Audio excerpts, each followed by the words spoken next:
stuff, thank you so much, that I'm going to put on the bottom of the chicken. So I'm going to put my baby potatoes, these little ones. I'm going to wash them. You're not going to take the thing off. I just rolled out of bed. Literally. Took Ronnie to school and went to the store. You're not going to take the skins off. You're just going to rub the dirt off them. That's it. Just going to rub the dirt off them. Like so. Thank you so much. I don't feel gorgeous, but I broke my nail. But I'm going at 11:30. Oh, you know what I want to talk to you guys about while I'm doing this? Does anybody else want to share their panic attack stories with me? I've been having panic attacks since my mom died back in '88, and it's almost 32 years later, and I'm still getting them. You know, on certain things though, not all the time like I used to. Like I wasn't able to leave the house for 2 years, which was really bad. But like now, today will be the first day that I go to the nail place alone. I usually don't go anywhere alone. For some reason, I don't feel safe. I'm stuffing chickens with risotto under the skin.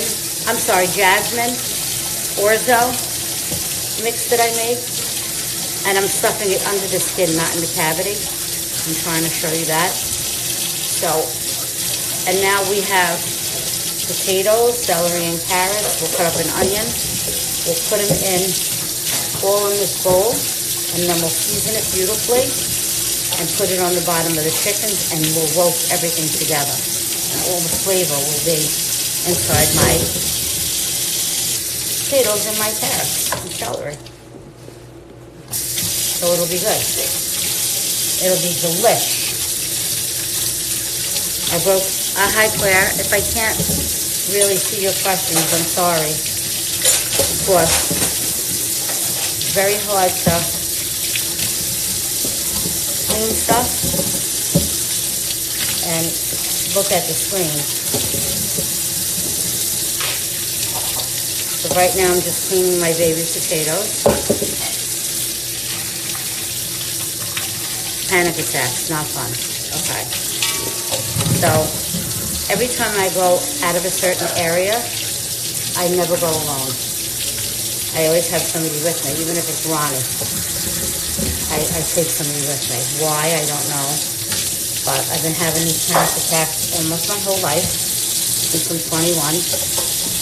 But I said today to my friend Maria, because she's the one who always comes with me, and now she's working, I said to her, I'm going to go to the nail place by myself today. It is a beast. It's very debilitating. And I really don't like to be driving a car alone.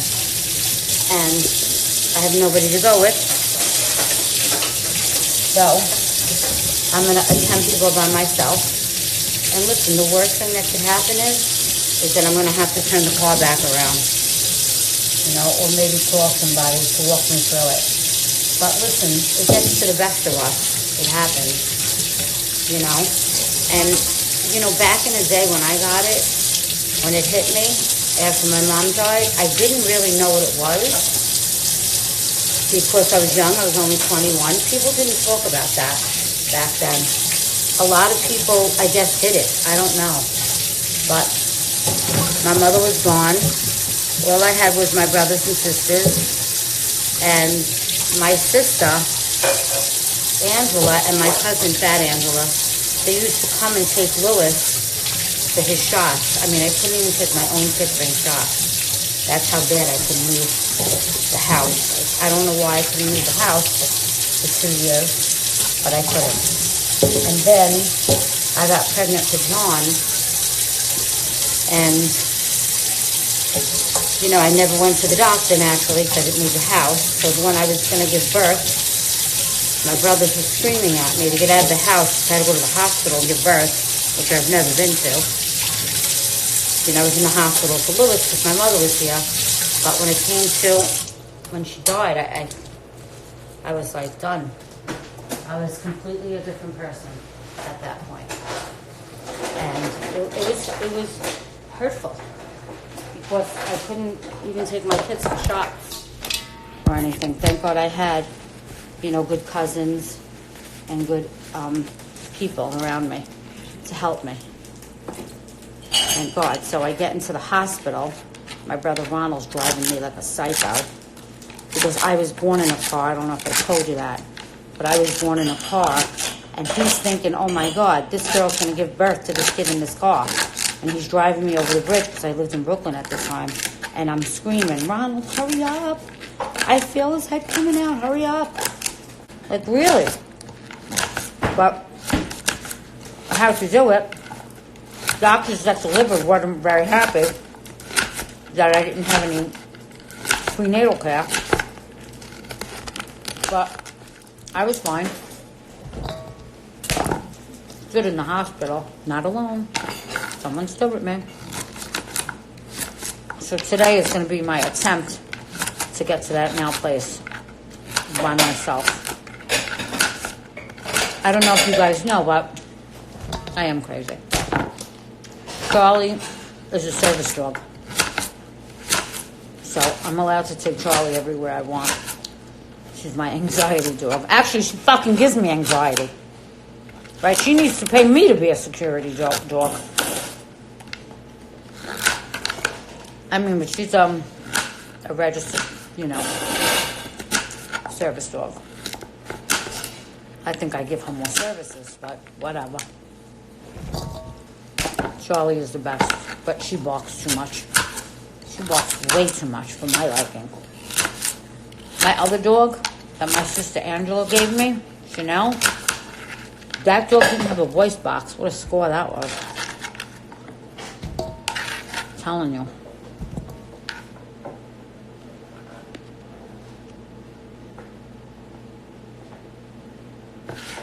That might be a good helpful thing, Lorraine.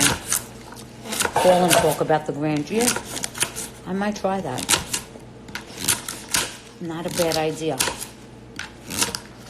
Not a bad idea at all. So I'm chopping the carrots. I chopped the celery already. I'm going to show you it in here. How's that going behind me? Hang on.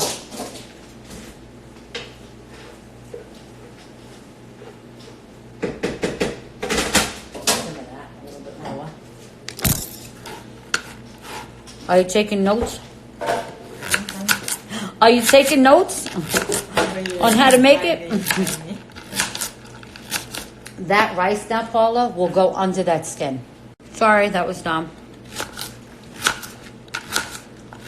Dom's been working on the nights. Okay. Onions now. So you have, look, so far. Celery, potatoes, and carrots. Now you're going to put your onion in. You want to cut this? I want to get the garlic first. Hang on. Honey's going to help me. She's going to cut the onions, and I'm going to whip the garlic first.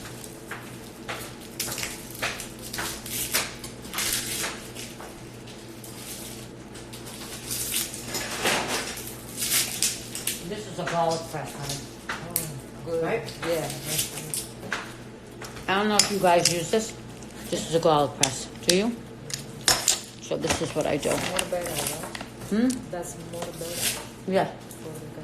It makes the garlic very small. So you put the garlic, look, in here. And then what? See?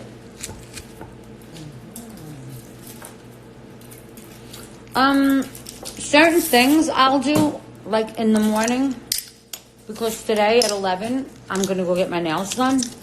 And this takes a lot of cutting and stuff, so I wanted to do it today.